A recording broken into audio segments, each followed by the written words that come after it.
Hi friends, welcome back.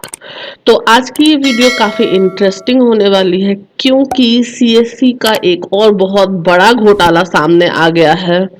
और इस घोटाले को लेकर के जितनी भी डिटेल्स है, किस तरह से इसके अंदर घपले हुए हैं, क्या स्कैम हुआ है, सारी चीज़ें मैं आपको बताऊंगी इस वीडियो के माध्यम से। मैंने आपको पिछले दिनों ये बताया था कि वाईफाई चौपाल को लेकर के काफी सारी बातें चल रही हैं। और अगर आप दिनेश त्यागी सर को फॉलो करते हैं ट्विटर पे तो आपने देखा होगा कि आजकल त्यागी सर सिर्फ और सिर्फ वाईफाई चौपाल की, भारत नेट की ही बात कर रहे हैं। त्यागी सर का एक पैटर्न है कि जब भी कोई इलेक्शन हो स्टेट में, जैसे बिहार में इलेक्शन था तो सिर्फ बिहार की बातें करते थे सर, जब वेस्ट बंगाल में इलेक्शन था तो वेस्ट बंगाल की बात करते थे। उसी तरह से अब सर ने एक नया पैटर्न जारी किया है जहां पे वो सिर्फ और सिर्फ भारत नेट वाईफाई चौपाल की बात कर रहे हैं। ये सर का ट्विटर हैंडल है, मैं आपको स्क्रॉल करके दिखाती हूँ। यहाँ पे आप देखो कि किस तरह से सिर्फ और सिर्फ भारत नेट की ही बात की गई है। ये सारी जो डिटेल्स आप देख रहे हैं ये सारी भारत नेट की ही डिटेल है, ज्यादातर डिटेल्स भारत नेट की है। तो आप सोच रहे होंगे कि ऐसा हुआ क्या है जिसकी वजह से ये जो फाइबर की प्रक्रिया चल रही है, भारत नेट की प्रक्रिया चल रही है, त्यागी सर इसको इतना ज्यादा हाइप दे रहे हैं क्योंकि इसको लेकर के काफी बड़ा बवाल हो चुका है सीएससी के ऊपर। और यही कारण बताया जा रहा है कि रविशंकर प्रसाद सर को निकाल दिया गया है इस मिनिस्ट्री से क्योंकि काफी सारे घोटाले हुए हैं इसमें। 3-4 मुद्दे हैं इसके अंदर, वो भी मैं वन बाय वन आपको दिखाऊंगी, बताऊंगी। तो पूरे वीडियो में बने रहिएगा। मुझे उम्मीद है कि ये वीडियो आपको बहुत पसंद आएगी। अगर इस तरह की वीडियो आप चाहते हैं कि मैं और बनाऊं तो इस वीडियो को लाइक कर दीजिएगा और चैनल को सब्सक्राइब करना बिल्कुल मत भूलिएगा। तो यहाँ पे आप देख सकते हैं कि किस तरह से लिखा गया है कि रविशंकर के रहते आईटी मंत्रालय में बड़ा स्कैम। और यहाँ पे कांग्रेस ये कह रही है कि सिर्फ पद से हटाना काफी नहीं है, कड़ी कार्रवाई होनी चाहिए। सीएससी एक इस तरह का ऑर्गेनाइजेशन है जो अपने आप को कभी गवर्नमेंट ऑर्गेनाइजेशन बता देती है, कभी प्राइवेट ऑर्गेनाइजेशन बताती है। सांप की तरह, गिरगिट की तरह रंग बदलते रहती है सीएससी। और इसी चीज को भी उठाया है कांग्रेस ने। इन बातों को मैं हमेशा अपने वीडियो में उठाती थी और इसकी वजह से काफी बातें मुझे भी सुननी पड़ती थी। जो भी वीएलई भाई सीएससी के प्रशंसक हैं और जो भी वीएलई भाई सीएससी की सच्चाई जानते हैं, दोनों को ये वीडियो अंत तक देखना होगा।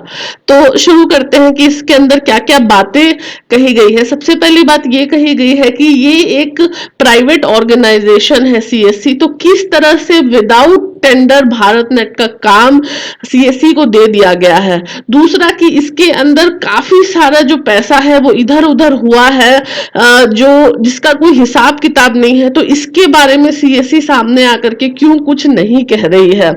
और तीसरा सबसे बड़ा सवाल कि सीएससी क्यों अशोक स्तंभ का इस्तेमाल करती है, किसने इजाजत दी है। मैं आपको दिखाना चाहती हूँ कि अगर आप सीएससी की वेबसाइट पे जाएंगे तो ये अशोक स्तंभ है, सत्यमेव जयते नीचे लिखा गया है, और इसका इस्तेमाल करती है सीएससी। ये बिल्कुल इलीगल है। अगर आप नॉर्मली विकिपीडिया पे जाएंगे और देखेंगे तो आपको बताया जाता है कि जो स्टेट एम्बलम ऑफ इंडिया है यानी अशोक स्तंभ है, इसका आप इस्तेमाल नहीं कर सकते हैं।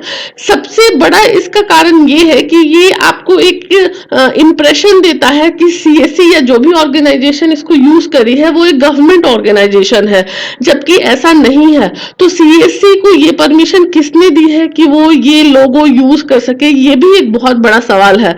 मैं यहाँ पे कुछ इंपॉर्टेंट पॉइंट्स आपके लिए पढ़ना चाहती हूँ कि करोड़ों का गबन का संदेह है। पार्टी प्रवक्ता पवन खेरा ने दावा किया है कि इस माध्यम से करोड़ों रुपए का गबन किया गया।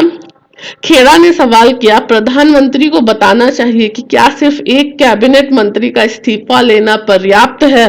भाजपा और सीएससी एसपीवी में क्या संबंध है। ये सवाल आप हम काफी सारे लोग ये पूछते रहते हैं कि आखिर बीजेपी और सीएससी के बीच रिलेशनशिप क्या है। भले ही काफी सारे वीएलई इसके ऊपर मेरे ऊपर भी सवाल करेंगे और बोलेंगे कि कोई रिलेशन नहीं है या फिर गवर्नमेंट है जो काम देती है, लेकिन इससे कहीं ज्यादा है दोनों के बीच रिलेशन, और ये काफी सारे लोग जानते हैं, भले ही एक्सेप्ट करें या नहीं करें। अंधभक्त जो है वो एक्सेप्ट नहीं कर पाएंगे और उनकी सोच को बदलना काफी जरूरी है, और इसके लिए मैं निरंतर प्रयास भी करती रहूंगी। तो इसके आगे लिखा गया है कि आखिर कैसे कोई निजी कंपनी अशोक स्तंभ का इस्तेमाल कर रही है और अभी कितनी कंपनियां ऐसा कर रही हैं। तो यहाँ पे मैंने आपको जैसा अशोक स्तंभ के बारे में बताया, ये सवाल भी काफी ज्यादा पूछा गया है और ये परमिशन किसने दी है इसके बारे में भी सवाल किया गया है। उन्होंने कहा कि टेलीकॉम मंत्रालय में चल रहे इस तरह के घोटाले की उच्च स्तर पे जांच होनी चाहिए।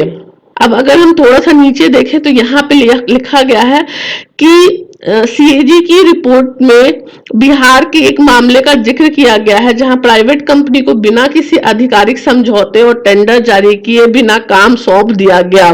तो ये किस बेसिस पे काम दिया गया जब टेंडर ही नहीं निकला है, ऐसा कैसे हो जाता है, इस चीज को लेकर के काफी बवाल हो रहा है। और सेकेंड पॉइंट ये कहा गया है कि ये जो पूरा काम है भारत नेट का, ये इसमें काफी विलंब हो रहा है, काफी देरी हो रही है, फिर भी सीएससी के ऊपर क्यों जुर्माना नहीं लगाया जा रहा है। कैग कहता है कि यूएसओएफ सीएससी पर भारत नेट के काम में विलंब के लिए जुर्माना नहीं लगा सका। तो क्यों आखिर जुर्माना नहीं लगा जब पूरा काम इतना डिले चल रहा है।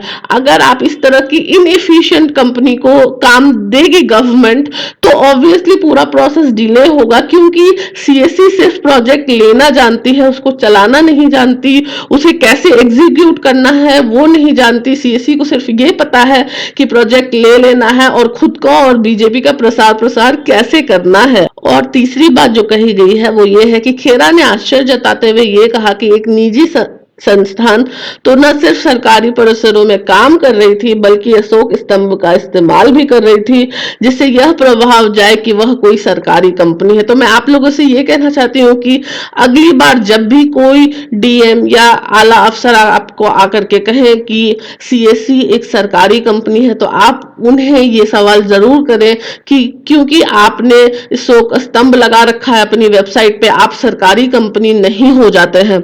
इसको लेकर के काफी सारी बातें चल रही है और मैं आपको ये चीज क्लियर कर देती हूँ कि यही वो कारण है जहां पे त्यागी सर पूरी कोशिश कर रहे हैं कि भारत नेट को ज्यादा से ज्यादा दिखाया जाए ट्विटर पे और ज्यादा से ज्यादा लोगों को याद दिलाया जाए कि सीएससी भारत नेट का काम किस तरह से कर रही है। आप देखो किस तरह से बेचारे जो वीएलई भाई होते हैं वो कितनी मेहनत करते हैं, किस तरह के सिचुएशन में काम करते हैं, और जो पेमेंट होती है वो कैसे मिलती है वो भी आपको पता है, घोटाला क्या होता है वो भी आपको पता है। लेकिन आज की जो ये न्यूज है ये काफी ज्यादा इंटरेस्टिंग है और इसमें डायरेक्ट क्वेश्चन सीएससी से किया गया है और इसका खामियाजा तो रविशंकर प्रसाद को भुगतना ही पड़ा है। इससे रिलेटेड काफी सारी अपडेट मैं आपको देती रहूंगी अगले वीडियोस में। फिलहाल मुझे उम्मीद है कि आपको ये वीडियो पसंद आई होगी। पसंद आई तो वीडियो को लाइक कर दीजिए और चैनल को सब्सक्राइब कर लीजिए। Thank you.